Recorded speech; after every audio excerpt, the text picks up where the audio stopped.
Welcome to our channel. Today, we're diving into a topic that's about as fundamental as it gets. Food security. We're talking about creating a year's worth of food storage for a family of 5. We're going to break this down step by step, just like a recipe. We'll figure out how much food you actually need, what kinds of food will last, and the best ways to store it all. So, if you're ready to roll up your sleeves and get cooking, let's get started. First things first, we need to figure out just how much food we're talking about here. The average adult needs about 2,000 calories a day, give or take, depending on their activity level and metabolism. Just multiply the number of adults in your family by 2,000 and the number of kids by their respective calorie needs. Add those numbers together, and you've got your daily caloric needs as a family. Multiply that number by 365, and voila, you've got your yearly caloric requirement. Remember that food pyramid we all learned about in school? Well, it's time to dust it off and give it a good look. For long-term storage, we need to focus on foods that are shelf-stable, nutrient-dense, and dare I say, even a little bit tasty. Think whole grains like rice, oats, and quinoa, which provide those essential carbohydrates for energy. Then we've got our protein powerhouses: beans, lentils, canned tuna, and even peanut butter. Let's talk about the most essential ingredient of all: water. You can go without food for a surprisingly long time, but water is a different story. The rule of thumb is to store at least 1 gallon of water per person per day. There are plenty of space-saving ways to store water, like stackable water bricks or even just filling up empty soda bottles. Water purification tablets are a great option, as are portable water filters. And if you're feeling really ambitious, you can even build your own water filtration system. When it comes to food storage, one size does not fit all. If you've got little ones in the house, their nutritional needs are going to be different from yours. Make sure you have a good supply of formula or breast milk on hand, if needed. And don't forget about any dietary restrictions or medical conditions in your family.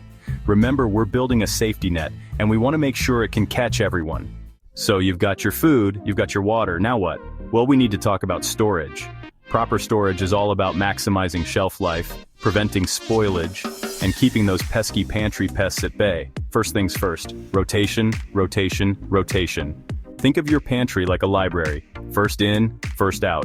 When you buy new items, put them at the back of the shelf and move the older items to the front. Just make sure they're stored in a cool, dry place and check them regularly for any dents or rust. If you really want to up your food storage game, it's time to talk about preservation. Canning, dehydrating, and freeze-drying are all great ways to extend the shelf life of your food and add some variety to your pantry. Canning might sound intimidating, but it's really not as complicated as it seems. Dehydrating is another great option, especially for fruits, vegetables, and even meat. And then there's freeze-drying, the Cadillac of food preservation. Now I know what you're thinking. Alton, this all sounds great, but my budget doesn't exactly scream prepper pantry. And you know what? I hear you. Building a year's worth of food storage is an investment, but it doesn't have to break the bank. The key is to be strategic and to buy gradually. Start by setting aside a small amount of money each week or month specifically for food storage. Remember, this is a marathon, not a sprint. Let's face it, eating the same thing day after day can get pretty old pretty fast. That's why it's essential to plan your meals in advance and to incorporate as much variety as possible. Remember those essential food groups we talked about earlier? Use them as your guide when planning your meals. And don't be afraid to get creative. Just because you're eating from your pantry doesn't mean you have to sacrifice flavor. So stock up on those feel-good foods that bring you joy. Congratulations, you've officially become a food storage guru. But the work doesn't stop there. To keep your pantry organized and efficient, you need to keep track of what you have. Think of your inventory list as a map of your pantry. Trust me, a little bit of organization goes a long way. Now let's talk about the what-if scenario. What happens if the power goes out, or you need to evacuate your home? It's important to have a plan for cooking without a kitchen. Invest in a propane stove, a campfire setup, or even a solar oven. These are all great options for cooking outdoors or in emergency situations. Remember, being prepared isn't just about having food and water, it's about having the knowledge and skills to use them.